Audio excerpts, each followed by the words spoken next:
Seconde épître de Paul aux Corinthiens, chapitre 3. Commençons-nous de nouveau à nous recommander nous-mêmes? Ou avons-nous besoin, comme quelques-uns, de lettres de recommandation auprès de vous ou de votre part?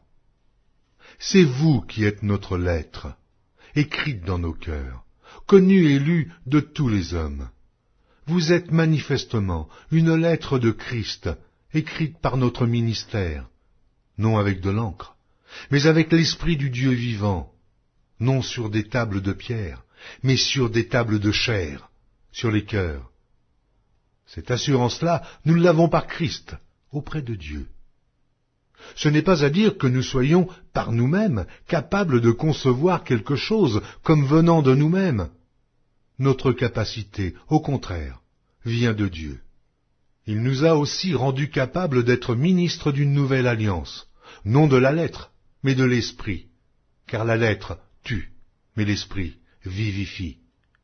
Or, si le ministère de la mort, gravé avec des lettres sur des pierres, a été glorieux au point que les fils d'Israël ne pouvaient fixer les regards sur le visage de Moïse, à cause de la gloire de son visage, bien que cette gloire fût passagère, combien le ministère de l'Esprit ne sera-t-il pas plus glorieux? Si le ministère de la condamnation a été glorieux, le ministère de la justice est de beaucoup supérieur en gloire. Et, sous ce rapport, ce qui a été glorieux ne l'a point été, à cause de cette gloire qui lui est supérieure.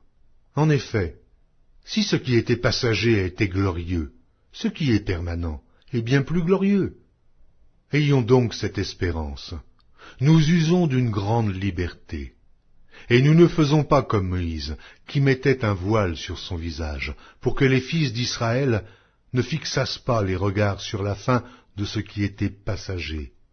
Mais ils sont devenus durs d'entendement. Car jusqu'à ce jour, le même voile demeure quand ils font la lecture de l'Ancien Testament. Et il ne se lève pas, parce que c'est en Christ qu'il disparaît. Jusqu'à ce jour, quand on lit Moïse, un voile est jeté sur leur cœur.